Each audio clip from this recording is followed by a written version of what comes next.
everybody's world is 150 people. You're like you interact with 150 people. That's your world. If you can shape that, you have tremendous control. And within that 150 people, if you can help, if you can solve 10% of their problems, then you have a business. And I mean, I know like it's scary. I mean, I'm as scared. I mean, I wake up every morning and say, oh my God, there's a new AI tool that just popped up and I don't know anything about, right? So I need to learn, right? But I always tell people, I have young developers come to me like they cannot keep up. So I ask, well, so if you feel like you cannot keep up, what would you do? Welcome back to another episode of the We Live to Build podcast. Today's guest is Z Wang, a technical CEO who is the chairman of Zerion, the executive director of Montessori Pod, and the co-founder and general partner of Zenith Venture Studios. In this conversation with Z, we talk about what it was like growing up in Hong Kong, moving to the US, starting his first company, having that company not succeed, but then trying again and trying again and growing it and growing it, and what it's like having run the company and how he's trying to stay relevant as he gets older and so much more. This is very much a founder journey and psychology based episode. So if you like these episodes, please listen in. You have a lot to learn. What was it like moving to the US as someone who had spent your entire life in Hong Kong, a completely different world? Cultural shock. Like I talk about this a lot. When I first came here, I call mom. I call home and I tell mom like, you know what, mom? McDonald's here is an entire building. Like, can you imagine?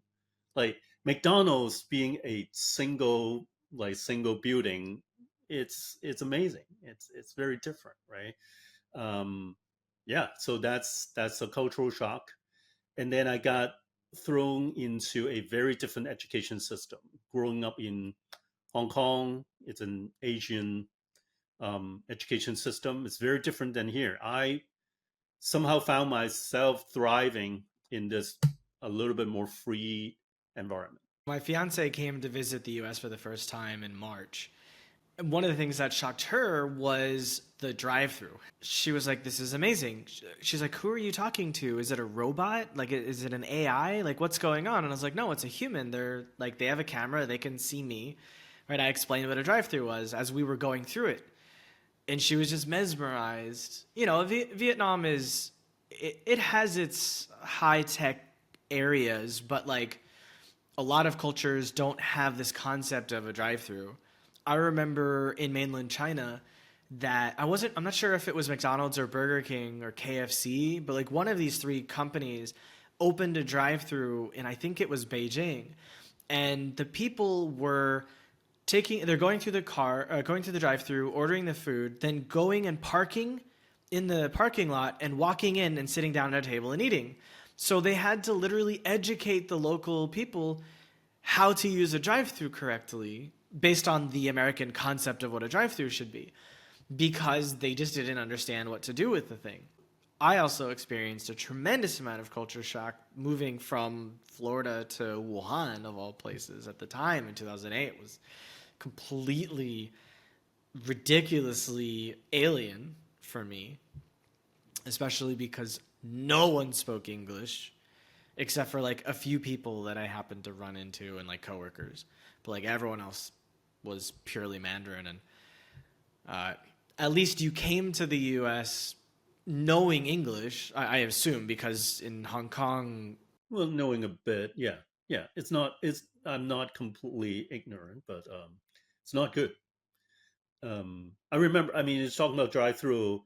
Every time when I first came here, every time I went into the drive-through, I have to practice in my head. So like, what am I going to say? Okay, this is how I'm going to say it because I typically cannot understand what they say back to me. So I need to make sure I'm saying everything I need, and I just say yes, and then whatever they say, I typically don't understand. Like, do you want sauce with that? Yes, I have no idea what that means. What made you want to become an entrepreneur Was it living in the US, or was there some part of your life in Hong Kong that kind of gave you that spark before you came? I started my first company a year before I graduated from college. So what sparked that, I think, is the thinking that I don't want to follow. I've never want to follow. Um, I love the thought of leading. So in high school, I'm not. I mean, in Hong Kong, I mean, so I talk about a little bit about the cultural shock. Talk about a little bit about the education system. So in Hong Kong, I wasn't a great like the top student. I mean, I wasn't like straight A type student. But I still want to lead on things that I could. I think the desire to not follow, which translated the desire to want to lead, I mean, drive me to entrepreneurship. How did your family take it when you told them that you wanted to start a business? I mean, they didn't know for a long time. Like, so I started first gig like I said before I graduated. So at that time, they didn't make anything of it because it's nothing. I still will graduate. If at the time I told them I will drop out, and they will freak out, right? But I didn't. I say I'll just do this, and then they thought it was a hobby. And then the next gig was I started a training school at the time around year 2000 teaching Java at the time. I mean, if for whoever was there, Java was a big deal. Um, and at that time, I still have a full time job. So like that was quite crazy when I was building my training school. I had a full time job and then teaching 7 days a week. Um, I think it's not until I started this company, Zerion Software, building iPhone builder, that my parents end up knowing that like it's a big deal. I'm doing it. And at the time I married, I mean, it's more like my wife was keep asking like, "Are you sure you want to do this?" Like she observed me like being struggling. It's hard, right? Because and at the time I told her, I mean, if this fail, I'll go back to doing less and making more. I mean, like to me that's like okay, well, why wouldn't I do this? Like if it fails, I'll go back to coding, doing consulting, and that is doing less and getting paid more. So I'm going to take a chance, and then if it doesn't work, then I'll go back on doing development just like every other friend. What was the moment that you realized you had to quit your job? In training school I had my full-time job, um, doing software development, and um, then at night I built training school. That is the craziest time. And then the training school failed. Like, and that's another story that I learned basic accounting at the time. Like, money comes in and money goes out, and if comes in is not enough, you lose money, right? So somehow I didn't know. Now I can joke about it. Lost money, had to close, had to like basically pack up overnight. And then the next morning, I went talk to the landlord and say, "Hey, I packed up, so you can release me or not. If you don't release me from the lease, I'm going to declare bankruptcy. So please release me from the lease." So that failed, and then I went back to full time working for somebody. At the time, um, I thought I'm done. I actually committed to myself like I'm not made out I'm not made out to be in the business world, and that's okay. I've tried it, and I'll just work for somebody. That was actually a pretty good job. I found a pretty good employer, supportive, and I thought to myself, I'll just work. And a year into that is when the age came back, and I was like, I can't stay here forever. Um, and then I left to do consulting. So now, even though that was like starting on my own, um, without a full time job, but consulting at the time, I mean, for a long time, being a software developer is like this the superpower. You can get a job anywhere. Um, and I think like to answer your question, I will fast forward to when I have this mobile app that is starting to gain traction, that I have to close down my consulting business. That was a big Like that was a big bet. I closed down at the time, just right before I start the mobile app. We had 15 people working for me. So I was making okay money in consulting, and but I realized mobile app is the future. I have to quit that. And what makes me want to quit is the desire to do something that's more scalable. And then we went out money for 2 years in a row. I have to borrow money for Christmas for 2 years in a row. I had a consulting business. I started a tech company. I shut down the consulting company, took profit. I now had no new revenue, no income. So I was investing from the money, from the profit that I had saved, and slowly descended into anxiety and panic attacks over several years, building that stupid company. Looking back, I felt the smarter thing to do was to try to figure out how to keep the consulting business going so that revenue could have fueled, or profit from that could have fueled the tech company and paid myself money to live on, so that I wouldn't have had the anxiety and panic attacks, because I would still be having money coming in, and if the tech company failed, I still had another business to go back to. So this was like Christmas of 2009. Then when I mean my partner and I was just trying everything. We just felt like mobile is it. At the time, I mean, I told a story that um, in the summer of 2008, a a architect sitting next to me. I'm a technical architect, so the guy was like, "Well, I make a tic tac toe game, this stupid tic tac toe game. Not even an app store. App store hasn't come out yet. This summer of 2008." And he said, "I made more money in 3 weeks than sitting here in 3 months. So I'm quitting. You should too. This is our 80s. We miss our 80s, right? We just miss our 80s growing up, but we heard about the 80s. This is our 80s. Go do something." And then I I I bought my first Mac that weekend, and so between then to mid 2009, I basically closed down the consulting business. Now, looking back now, I was lucky enough. Well, I went like we had no money in 2009 and 2010. So again, borrow money to get over Christmas, 2 years in a row. Um, if I were to do that again, so the question has to be, if I were to do that again, knowing what I know right now, of course I will do the same thing. But if I were to do that again, not knowing what I know, I probably would chicken out a bit. Like if I'm a bit older, I'll chicken out a bit. But I mean, I would not suggest someone play it safe. Um, don't go crazy, right? So my advice always is like you shouldn't go crazy, but you should take some risks.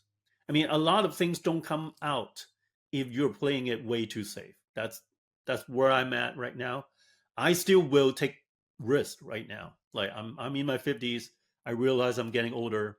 I realize I can't outsmart people like yourself and other young people around me. So I need to take risks. I need to learn to plan for the next decade or two.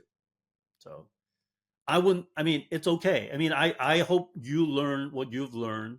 Maybe that's a maybe you wish it happened differently. But it wouldn't make you who you are if you didn't go through those struggles. Absolutely. At the same time, if I were to replay that, even though I wouldn't be who I am today, which I like who I am, I also would have had a hell of a lot more money if I didn't start that damn company. I could have exited much earlier and then had a lot more money, which I still struggle, and I have to continue to remind myself, like, yeah, but what's past is past. Just look forward. So I'm trying to remind myself of that. Yeah. So Well, let's talk about that because I'm not aware of that situation and it seems like you've got some work to do. So I'm curious, maybe I can help you there. So you have this app and you exited the app. What was the app about? Why did you think you could have made more by exiting earlier? Right. I haven't exit yet. I still have it. The business is still running. It's profitable. It's good, but it's tired, right? So like time has changed, right? I launched this thing, this little app, um, and I remember in 2009 I made a presentation in a local meetup. I called this the $1 million app because um, the week prior somebody made a presentation. It's called a $1,000 app, like they make an app and sell it for $1,000, right, on the app store, and it was a big deal, $1,000 app. And I said, this is $1 million app. So I did this app. What it does is it's digital form, extremely simple. It makes forms. Um, People use paper form. You just recreate those forms on mobile, and that's the business. That's boring business problems. But guess what? It's a lot of people have that problem, especially the early days. So we set on App Store, especially the iPad App Store, on the business section of the iPad App Store first page for a few months because there was none. There was none, no business apps on the iPad Store. I still remember in the early days, like people was like, why you make this on iOS? Makes no sense. It should be on BlackBerry. Every business app it's on BlackBerry. Now remember, like you, it's 2009 and 2010. Okay, so like time is very different now. Fast forward, time is very different now. So the prime time to exit was when we were at our peak. Now, but when you don't know, you never know where your peak is, right? So when you're climbing, you felt like you can go 10 times higher. um, but looking back now, I know where the peak was, and I didn't exit at that time. So When was the peak? that was about 2016-ish.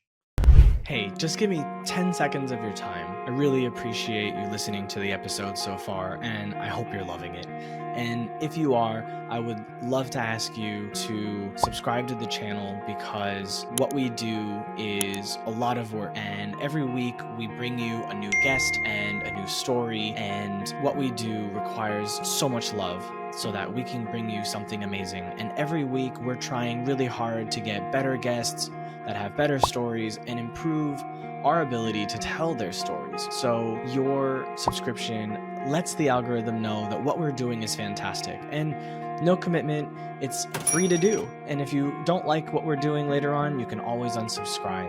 And either way, we would love a like if you don't feel like subscribing at this time. Offices, like what's the use case? Yeah, the most use case it's is what I'll tell people is industrial inspection.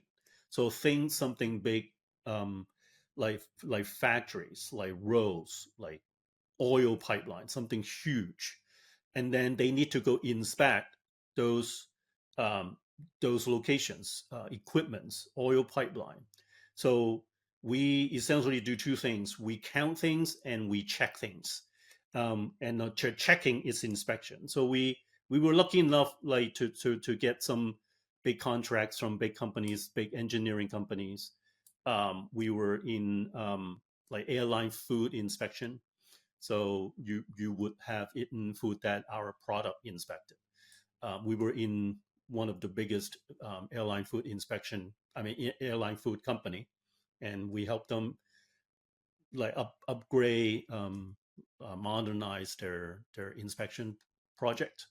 So yeah, so around 2005 6, that's the peak. um, I should have gave up at that time, but I didn't. So now I live with like what could have happened. Did you ever have an acquisition offer? Yeah, yeah, many. And what made you think it was better to keep going? Because you said that you don't know in the moment. This goes back to I don't like to well traveled road. um I it's like I'm a perpetual teenager. Whatever elders, like advisors, told me to do, I was like you exited 100 million. I'm not going to. Something like that. So that is one, right? One side of that. Another side is I don't, at the time, I told myself, I don't care about exiting. I don't care about this like many zeros in my bank account. I care about my team. I care about just having fun with the team. Now, looking back, of course, more zeros in the bank account is better than current. Um, but but I didn't know then. And what drove? Yeah, again, to answer your question, it's the same kind of personality that drove me to entrepreneurship in the first place. That drove me to like don't don't like to listen to advice. And yeah, so do I regret that? I regret that every single day. But I remind myself like I'm still doing okay. So Do you still get acquisition offers? yeah, all the time. And and those are still not they're not worth it now. I'm much more open nowadays. So so we have a plan to execute something. Of course, I cannot say it in public, but um, those things continue to happen. I mean, but and you have to be open. Like my advice, although I keep saying I don't listen to advisor, I have two advisors that they're great enough to allow me to always not listen to them and still would advise me. And one of them keeps saying, "Well, you need to keep those people around you." It's like I mean, when they keep calling, well, they do cold calling, right? Cold emailing. Well, you just answer them, and from time to time, you got enough of people swimming around you. You can make a decision. You can get them to make a bidding war. That could be what we end up doing. Do you mind saying what the most outrageous offer was? At one point in time, there was about $50 million, and I chicken out. Like I chicken out. I blame it on my dad getting sick at the time. Right now, like I have an official storyline that I tell myself. At the time, my dad was sick, so I came back home and I called the agent and was like, let's just kill it. I don't want to deal with it. Um, but in fact, I was just afraid. I didn't know what to expect. So I just called it off. Afraid of what? Don't know. Afraid of the unknown. Afraid of being able to say, I don't need to work ever again if I don't want to? I'm in my 50s. I'm older, and I I am very intentional to try to change my identity now. Like the reason I didn't want to take anything, change anything, is because I was still so tied to my identity of being a tech CEO, and I was afraid. What am I afraid of? Like being having a lot of money and nothing to do. Of course not, but yeah, at the time it's very different, right? Looking back, like from a third person perspective, it's very different than when you're in it. Roller coaster, right? Every morning, I'll wake up having a different thoughts. And this business, did you have any other partners? I mean, two other they've since retired happily ever after. And so you bought out their equity. Right. If you had sold that company for $50 million, it would be fair to say that before taxes, you'd probably walk away with 10 to 15. Sure, something like that. Did they not try to convince you that it was time to sell these other partners? Yeah, at the time they retired already. Based on how much the company generates a year now, in the long run, it's like you're getting that money, but you're getting it slower over time, which means you're less likely to make stupid decisions, Yes. right? Because if you get a big check, it's easy to blow that money. Like if you look at a lot of athletes, they, let's say you sign $100 million contract, and let's say you've never had access to that kind of money before, right? So let's say 100 over 5 years, you're making 20 pre. Let's say you have an agent, so the agent's getting a few million, right? So let's say 15 million after tax or 13 million after tax. Like the chances of blowing all of that money is pretty good. But if you're getting $500,000 or $1 million a year over 20 years, 30 years, like the chances of you blowing it is much lower because you learn to get comfortable with that number. Exactly. I mean, I right now I felt I was kind of lucky, I would say, that I gained my wealth slowly. Um, so our lifestyle, me and my wife's lifestyle, stay at roughly $200,000 a year type of lifestyle. And had we had tons of millions, we may get a much bigger house, buy an island or whatever, right? Buy a 747. I always talk about like people ask like, "Do you have money?" No, I can't afford a 747, so I don't have money. Is there anything I haven't asked that you'd want to touch upon? I've been tied up in my identity as being a tech CEO. As I plan the next decade, I want to create a way where I can work until my 90s. So I probably am not going to be a tech CEO in my 90s, although maybe someone could. I cannot. Warren Buffett was is working into his 90s. Why can't you? If you like it. But he's not a tech CEO, right? No, but what he does is very technical. It's very financial based. He's constantly in the charts. So I want to learn more on maybe that front too, right? So learning how to invest, how to be an angel investor, how to be venture investing, how to help out other people um, in my own way, right? Like I said, I try to not follow other people's footsteps. Um, so that is what I'm going to work on in the next decade or two. I look at the future and I find myself scared about how to remain relevant because I'm so young and we're still at the well, young, I'm almost 40, but I'm young enough that everything is already completely upending.